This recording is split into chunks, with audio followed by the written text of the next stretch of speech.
So we're back at Keto Naturopath Kitchen, and today I have an amazingly delicious dinner, and it's made with chicken thighs. It's chicken shawarma, and it's pretty key. It is a keto recipe. I made it even more so. It's used with Middle Eastern spices that just taste so good together. First of all, I start off with a Ziploc bag, because you're going to marinate the chicken thighs. So I start off with a Ziploc bag, and in there I'm going to put in, and I need my glasses for this, a half a cup of olive oil, extra virgin olive oil. I love the smell of good olive oil. To that you're going to add a half a cup of lemon juice, and I am using bottled lemon juice. I don't always have lemons around, so you can use lemon juice from lemons or bottled, doesn't matter.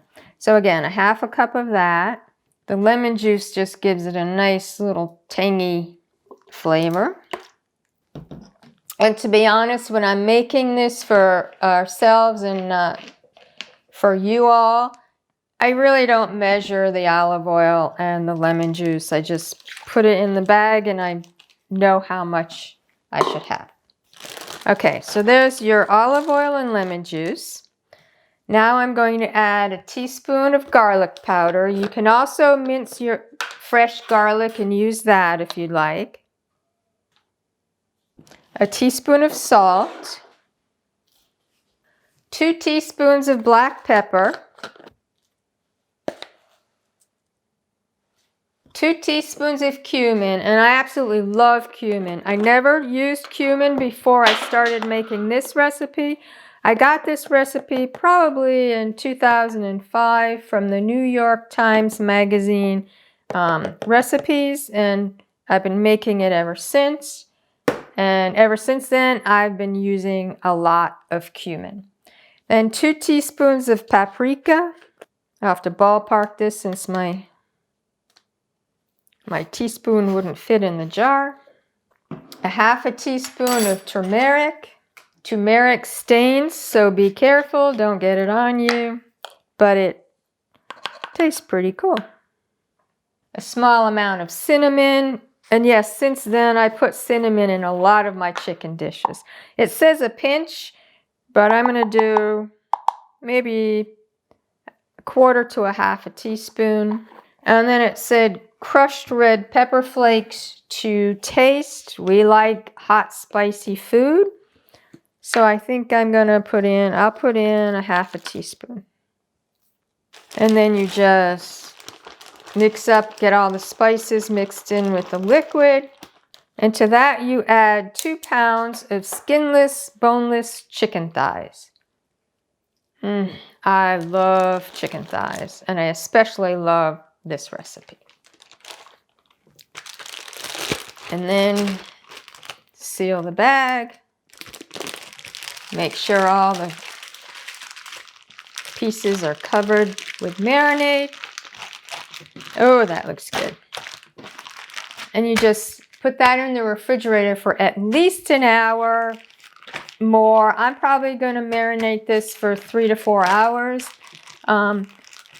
If I'm being lazy, and I don't really know if lazy is the word for it, but if I want to just set and forget, I will put this in a crock pot or slow cooker for 3-4 hours. It depends on how hot your slow cooker is. I have one that's really hot, one that's really, really low heat. So it depends on which one I use, how long I do it.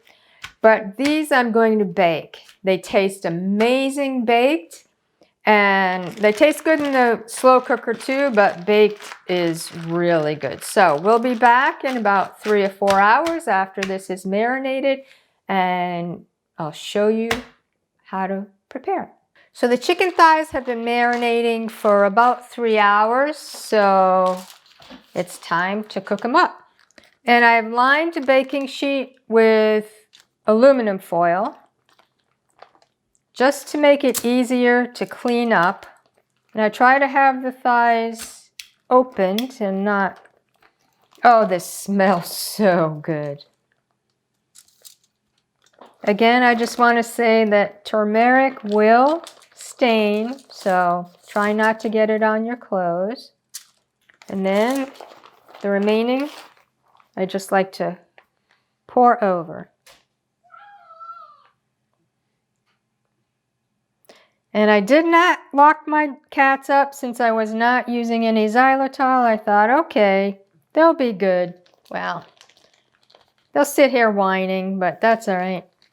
It's not time to feed them. They like to beg, but they're just not getting anything. All right, so this goes in a 425-degree oven. Yes, 425 degrees for 35 minutes. No, they won't be overcooked. They'll be perfect. So we'll be back in 35 minutes. The chicken thighs have been in the oven for 35 minutes and I'm ready to take them out. They're sizzling. They're, oh, smell so yummy. Oh, they look so good. Now you can see why I use aluminum foil, because it gets all crunchy and goodness, and I'm going to try it. I'm so excited. Oh, look at that. Oh my goodness. Look at that. Yum. It's still going to be moist. Yes, it's been in a really hot oven for 35 minutes. It's still going to be very moist and very tasty. It's hot. That is so good. I just love chicken shawarma. And I hope I'm pronouncing it right. I have no clue how to pronounce it. But, boy, it tastes amazing. So, great keto treat. Just the right spices. It's not hot spicy, but very flavorful. So, enjoy.